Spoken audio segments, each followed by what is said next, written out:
కేశవాయ స్వాహ, ఓం నారాయణ స్వాహ, ఓం మాధవాయ స్వాహ. చేయండి, బట్టి మాత్రం అండి. ధనం ధాన్యం పసపత్రలాభం దేశమాయు. చేయండి మా బట్టి మాత్రం అండి. మా శంకరయ్య గారు ఎవరండి? మీరే? నేనే. ఏమిటి ఏమిటది? ఏమిటి శుభవారం పెళ్లి చెప్పుకుంటే మధ్యలో నీ ఏమిటి? మీ అబ్బాయి చేసిన పనికి ఏడవక నవ్వమంటారా బాబో? ఏమిటి మా అబ్బాయి? అవును, నన్ను ప్రేమించి పెళ్లి చేసుకుంటానని మాట ఇచ్చి ఈ బాబును కూడా ఇచ్చి ఇప్పుడు మరో పెళ్లి చేసుకుంటున్నాడు బాబా.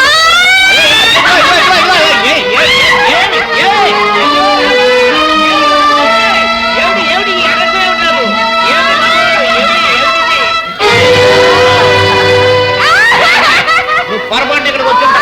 ఆ ప్రక్కన కళ్యాణ మండపంలో పెళ్లి జరుగుతుంది. ఆ పెళ్లి కూడా అయి ఉంటాడు. వెళ్ళి చూడు. మీ పేరు శంకరయ్య కాదా? అవును. మీ అబ్బాయి పేరు చంద్రం కాదా? అవును. ఏడుపు సరిగా చెప్పు. మీ అబ్బాయి నన్ను మోసం చేసి నా బతుకు బజారు పాలు చేశాడు మావ. ఎవరండి మావ? మీరే మావగారు. మీకు అనుమానంగా ఉంటే మా ఆయన మీ అబ్బాయిని అడిగి తెలుసుకోండి. సర్లే, అదేదో అడుగుతాను. ఇక్కడ ఏడవు. ఈ పెళ్లి పందిట్లో ఎవరన్నా పోయారేమో అనుకుని చుట్టుపక్కల వాళ్ళంతా వచ్చి నన్ను చూడతారు. రా అడుగుతాను రా. అబ్బాయి చంద్ర, చంద్ర, చంద్ర, చంద్ర.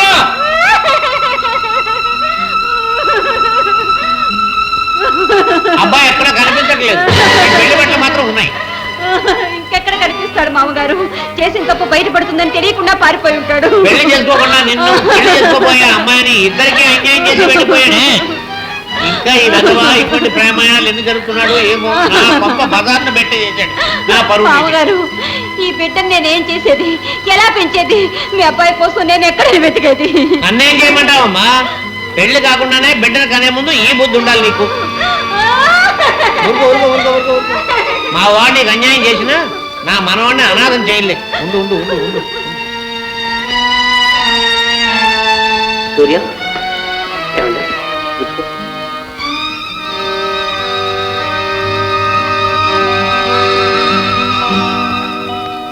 చెల్లెమ్మ, వాడింత గ్రంథసాంగుడని నాకు తెలియదు. జగన్నాథం గారి కుటుంబానికి ఇంత అక్రమం చేసేటువంటి వాడికి తండ్రిని అయిపోతానని కూడా నేను కల్లో కూడా అనుకోలేదు. నన్ను ఏం చేయమంటాను చెప్పమ్మా. అన్నయ్య, నేనేమీ చెప్పే పరిస్థితుల్లో లేను. నాలో ఆలోచించే శక్తి నశించిపోయింది.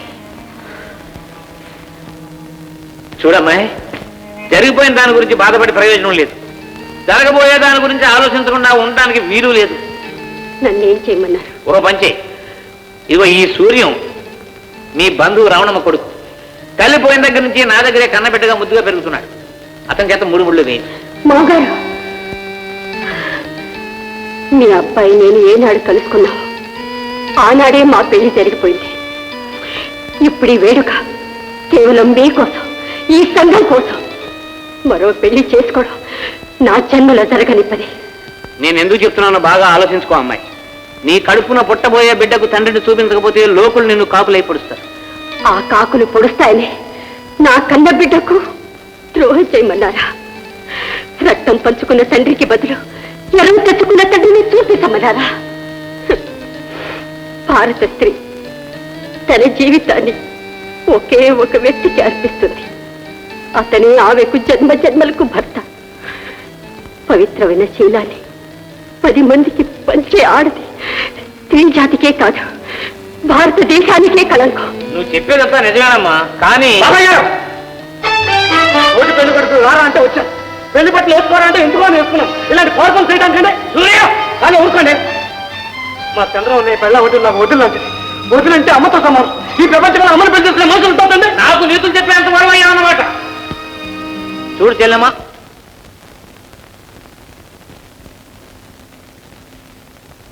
మీ అమ్మగారు బాబు ఇక్కడే ఉండాలి. ఏరి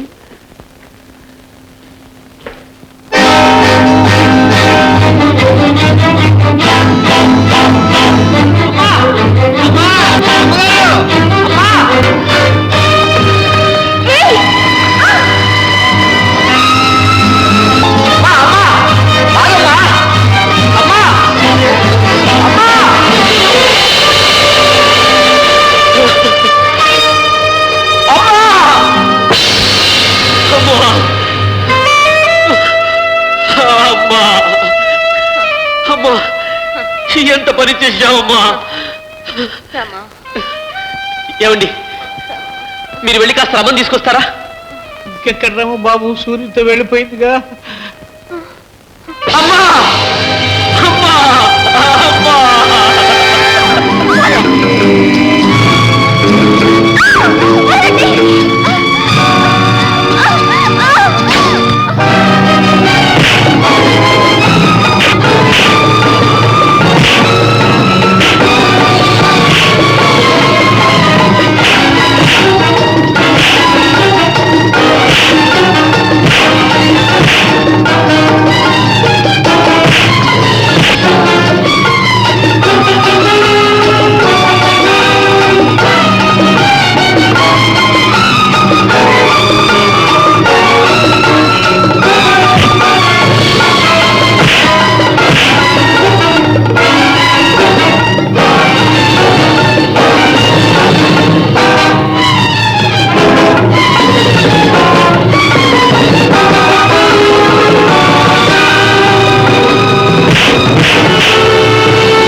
మీకేం భయలేదు సిట్టం గారు, రండి వెళ్దాం.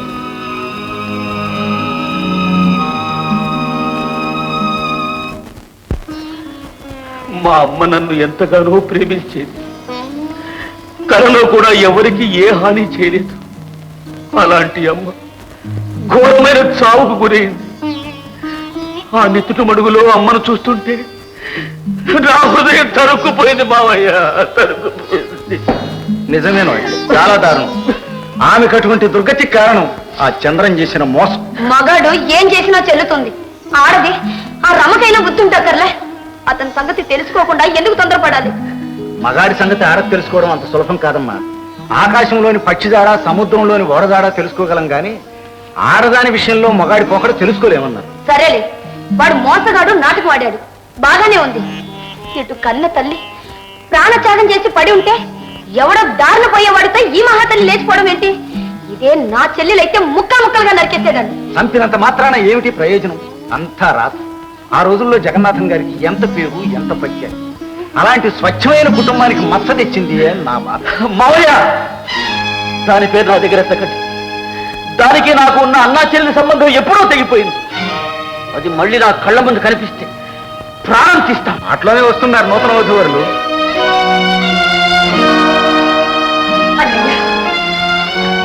అన్నయ్య, అమ్మకి ఎలా ఉంది? ఎక్కడుంది అమ్మా? ఆగు. అమ్మ ఉండే చోటికి వెళ్ళదలుచుకుంటే నీ గొంతు పిసికి పంపిస్తాను, పో. అన్నయ్య, అన్నయ్య, నీలాంటి పాపిష్టి దాని చేత అన్నయ్యని పిలిపించుకునే బదులు చావడం మంచిది. అన్నయ్య, ఎందుకన్నయ్య ఇలా మాట్లాడుతున్నావు? అమ్మ ఎలా ఉందో, ఎక్కడుందో చెప్పు, చెప్పు అన్నయ్య. ఇంకెక్కడుందమ్మా మీ అమ్మ? నువ్వు చేసిన పని చూడలేక ఆత్మహత్య చేసుకుందా మహాతల్లి.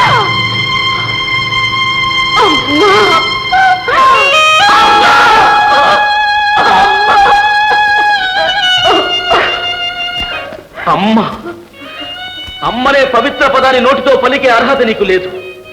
ఈ ఇంట్లో నీకు అంతకంటే స్థానం లేదు. వెళ్ళిపో, వెళ్ళిపో. అన్నయ్య, ఏమిటన్నయ్య, నువ్వే ఇంత కఠినంగా ప్రవర్తిస్తే నాకింకెవరున్నారన్నయ్యా? ఉన్నాడు కానీ రంకుముగుడు, వాడితో కురుకుతూ హాయిగా పో. అన్నయ్య, మావయ్య, మావయ్య, అన్నయ్య నన్ను అపార్థం చేసుకున్నట్టుంది. నువ్వైనా చెప్పు మావయ్య. చూడమ్మా, మునిగిపోయే వాళ్ళని రక్షించబోయి మునిగిపోవడం అంత మంచి పని కాదు. అందుకే మీ అన్నయ్యను మరిచిపోయి ఆ లేచిపోయిన వాడితోనే వెళ్ళిపోవడం చాలా మంచి పని. గీత, నువ్వు కూడా ఒక గీతే కాదు, ఈ లోకమంతా నిన్ను చూసి అసహించుకుంటుంది. వెళ్ళిపో, నా కంటి ముందు ఒక క్షణం కూడా నిలవద్దు. వెళ్ళిపో వెళ్ళిపో అన్నయ్య! పో, అన్నయ్య!